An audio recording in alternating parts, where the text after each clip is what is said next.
So if you're just joining us, this fire started in the 3300 block of Beverly Drive. This is near Little Mountain, Vista Drive, Hillhurst Drive, some of the nearby cross streets of a fire. The evacuation center for folks is at Marshall Elementary School. So you are being urged to not go to your house if you live in this neighborhood and you're watching this, because it's just too dangerous. And look at that fire, Laura. What a picture of that firefighter with his hose or her hose, and just the extreme black smoke, huge piles of black smoke in every direction. And you think of this firefighter, the temperature right now without the fire in San Bernardino is 109. And you think about how hot it is with that fire burning, moving in your direction with winds without the fire at 20, 25 miles an hour. And as we know, Laura, the fire can often create its own weather patterns. Exactly. And of course, we know that the conditions under which these men and women work is so very difficult. As you mentioned, just the amount of gear they carry. I did an exercise once where I was carrying 30 pounds on my back and trying to get through the bottom of a house where presumably the act was that it was supposed to be on fire. But these men and women do this day in and day out. They are some of the best trained in the entire world because of the amount of wildfires that we have here. People come and they like to train under our methods of how to attack a fire. And of course, we've learned so much over the years as we've had to deal with drought and the winds. It truly has become not only the grit on the ground, but the scientific approach to how do you put it out, how do you save lives, and how do you try to protect property. And a lot of efforts now being made with artificial intelligence to help in those efforts as well, and cameras and satellites to get a better sense of when fires start, where they're starting, and being able to get water on them faster so that they don't just take off. So now we're looking from Skyfox. This is a heavily populated residential area in San Bernardino. These particular homes that are burning are nestled right up against the hillside there, which are frankly kind of always in the most danger when it comes to fire. When you look at the way this neighborhood is built, these homes that are burning are kind of in the worst potential place when it comes to fire danger. And it's pretty predictable because people go for the view. They want to buttress nature because it's gorgeous, but at the same time, as soon as there's fire, you are in harm's way. It's literally at your back door, right?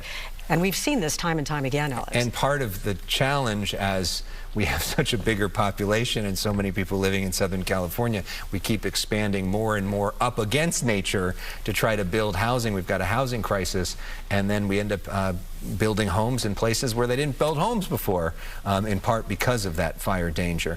Jonathan Novak, as we return to you, we're looking now at a live picture at some of the rescue crews that are in the area. We haven't really seen water drops yet. I don't know if we'll start to see it. We see some water there, but it doesn't look like we're around, sort of a natural lake or something that would make it easier.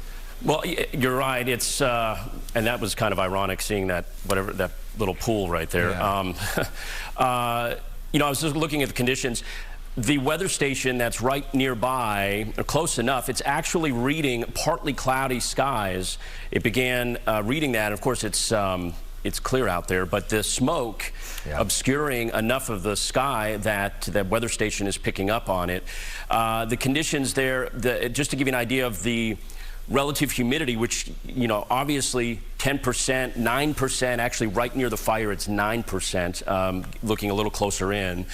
You have the temperatures at 109, but it's so dry out there that the heat index, or what it actually feels like if you were just to walk around outside, is 104, which is an indication of how, really dry, to get the temperature to feel like it's 104 when it's actually 109 out there.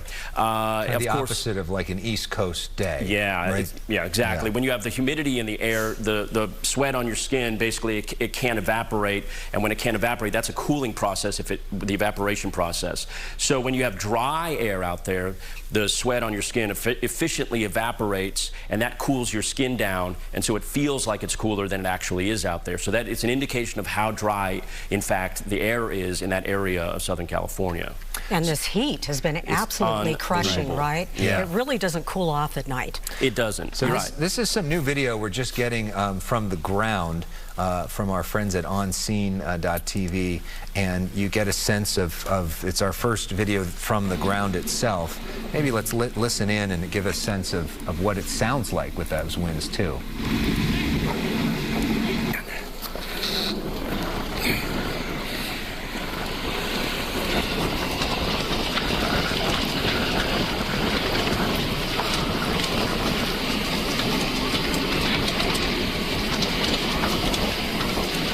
Yeah, and so that you get a sense of just, you know, the heightened experience that is for everybody there with the smoke. And we should also remind our friends that in not only that in that immediate area, but in the greater San Bernardino County area, to beware in terms of air quality right now. That black smoke is toxic, and it is not a great day. I mean, not a great day to be exercising when it's 109 outside anyways, but this is a day to be inside, shut your doors, shut your windows if you can't. Okay, now we're seeing a water drop, which is the first time we've at least seen that, which is a good sign, but hopefully that helps. But beware of the air quality, beware of the air quality for your pets or for your neighbors, other folks as well, because that's going to be a part of this story as well.